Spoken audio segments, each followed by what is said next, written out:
হরমুজের আগুনে পুড়ছে সারা বিশ্ব। সুপ্রিয় দর্শক শ্রোতা, ইরান, আমেরিকা, ইসরায়েল দ্বন্দ্বে সাধারণ মানুষের কান্না, বিশ্ব অর্থনীতি ও মানবতার সংকট। আজকের ভিডিওতে প্রকৃত চিত্র তুলে ধরা হবে। শেষ পর্যন্ত থাকুন। ভালো লাগলে শেয়ার করে দিবেন এবং সাবস্ক্রাইব করে পাশে থাকার অনুরোধ রইল। আজ পৃথিবীর সবচেয়ে ভয়ঙ্কর যুদ্ধ কোথায় হচ্ছে জানেন?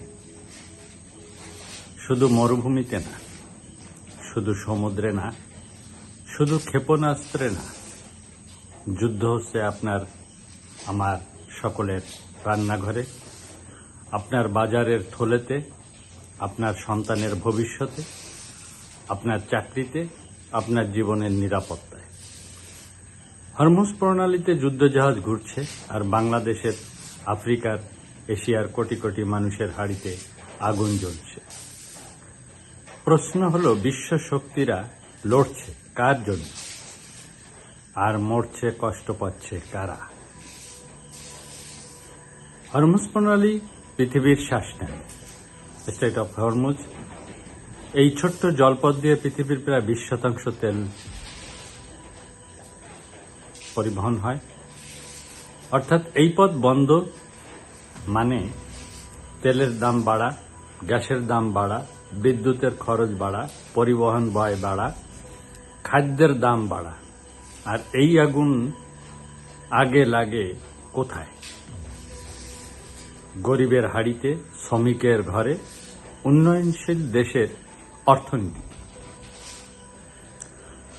গত 24 ঘন্টায় আন্তর্জাতিক মিডিয়া যা বলছে, মার্কিন যুদ্ধজাহাজ ও ইরানি বাহিনীর উত্তেজনা, ড্রোন হামলার অভিযোগ, বাণিজ্যিক জাহাজ চলাচল ব্যাহত হওয়া, তেলের বাজারে অস্থিরতা, বিশ্বজুড়ে আতঙ্ক। কিন্তু প্রশ্ন হল, এই লড়াইয়ে সাধারণ মানুষ কি চেয়েছে?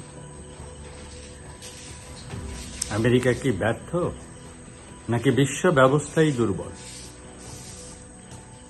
ইউনাইটেড স্টেট, ইরান, বিশ্বের সবচেয়ে শক্তিশালী নৌবাহিনী আছে আমেরিকা, তবুও কেন পুরো নিরাপত্তা নিশ্চিত করতে পারছে না? কারণ আজকের যুদ্ধ শুধু বড় যুদ্ধ জাহাজের না, আজকের যুদ্ধ ড্রোনের, ছোট নৌকার, ক্ষেপণাস্ত্রের, সাইবার কৌশলের ভয় সৃষ্টি করা। ইরান দেখিয়ে দিয়েছে ছোট শক্তিও বড় শক্তিকে অস্থির করতে পারে। কিন্তু এখানে একটা ভয়ঙ্কর সত্য আছে। যদি বিশ্বের সবচেয়ে শক্তিশালী রাষ্ট্র একটি জলপথ পুরো নিরাপদ রাখতে হিমশিম খায়, তাহলে সাধারণ মানুষের নিরাপত্তা কোথায়? এই প্রশ্নের আঙ্গুল কিন্তু বিশ্বের প্রতিটি মানুষের একদিকেই লক্ষ্য করে।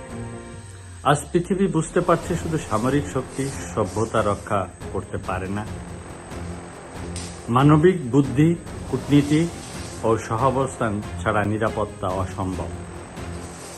যুদ্ধের সিদ্ধান্ত নেয় ক্ষমতাবানরা, মূল্য দেয় গরিবরা। ইরান, আমেরিকা, ইসরায়েল তাদের রাজনৈতিক ও সামরিক দ্বন্দ্বের মূল্য দিচ্ছে কে? বাংলাদেশের রিক্সা চালক, আফ্রিকার কৃষক, মধ্যপ্রাচ্যের শ্রমিক, দক্ষিণ এশিয়ার বেকার যুবক, নিম্নবিত্ত পরিবার। যুদ্ধের সিদ্ধান্ত নেয় ক্ষমতাবানরা, কিন্তু মূল্য দেয় গরিব মানুষ। তেলের দাম বাড়লে বাসা ভাড়া বাড়ে, বাস ভাড়া বাড়ে, খাদ্যের দাম বাড়ে, শিল্প উৎপাদন কমে, চাকরি এবং কর্ম কমে যায়। একটা যুদ্ধ 1000 মাইল দূরে শুরু হয়, কিন্তু ক্ষুধা এসে দাঁড়ায় আপনার আমার দরজায়। অস্ত্রের বাজার বদম, মানুষের কান্না। আজ পৃথিবী এমন এক সময় চলছে যেখানে কোটি কোটি মানুষ খাদ্য পায় না, চিকিৎসা পায় না, শিক্ষা পায় না। কিন্তু যুদ্ধের জন্য ট্রিলিয়ন ট্রিলিয়ন ডলার আছে। একদিকে শিশু দুধ পায় না, অন্যদিকে ক্ষেপণাস্ত্র পরীক্ষা চলছে। একদিকে যুবক কাজ খুঁজে পায় না, অন্যদিকে যুদ্ধজাহাজ সমুদ্রে ঘুরছে। প্রশ্ন হলো, সভ্যতা কি সত্যিই এগোচ্ছে নাকি প্রযুক্তি সম্পন্ন অস্থিরতার দিকে যাচ্ছে? বাঙালিয়ানা আধ্যাত্মিক দর্শনের আলোকে বাঙালিয়ানা আমাদের শেখায় পৃথিবী দখলের জায়গা না, সহাবস্থানের জায়গা। নদী যেমন দুই তীরকে একসাথে বাঁচায়, সভ্যতাও তেমনি পারস্পরিক নিরাপত্তায় টিকে থাকে। ক্ষমতার অহংকার যখন সাগরে যুদ্ধজাহাজ নামায়, তখন সাধারণ মানুষ নীরবে অন্য কাজ ও শান্তির জন্য কাঁদে। যে শক্তি ভয় সৃষ্টি করে সে সামরিক প্রভাবশালী হতে পারে, কিন্তু যে শক্তি মানুষকে নিরাপত্তা দেয় ইতিহাস শেষ পর্যন্ত তাকেই গ্রহণ করে। আজ পৃথিবীর মানুষ যুদ্ধ চায় না, মানুষ চায় স্থিতিশীলতা, কাজ, খাদ্য, শান্তি, সম্মানজনক জীবন। কারণ ক্ষুধার্ত মানুষের কাছে ভূ রাজনীতি না, ভাতটাই বড় সত্য। হরমুজে ক্ষেপণাস্ত্র ছোড়া যত সহজ, ক্ষুধার্ত মানুষের হাড়িতে ভাত পৌঁছানো তত সহজ নয়। আজ যদি বিশ্বশক্তিগুলো সত্যি মানবতার নেতৃত্ব দিতে চায়, তবে প্রথম দায়িত্ব হওয়া উচিত যুদ্ধ কমাবো, খাদ্য নিরাপত্তা নিশ্চিত করব, উন্নয়নশীল দেশগুলোকে বাঁচাবো, সাধারণ মানুষের জীবনকে নিরাপদ করব।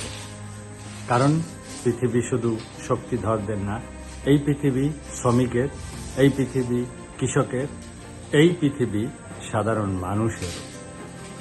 আর মনে রাখবেন, যুদ্ধের সত্য যতই বড় হোক, মানুষের কান্না তার চেয়েও গভীর। তো সুপ্রিয় দর্শক শ্রোতা, আজকে আপনাদের জন্য এই উপস্থাপনটাই ছিল। ভালো লাগলে শেয়ার করে সকলের তারা ছড়িয়ে দেওয়ার অনুরোধ রইল এবং সাবস্ক্রাইব করে পাশে থাকার অনুরোধ রাখছি। ধন্যবাদ। মালিক ভরসা। জয় জয়।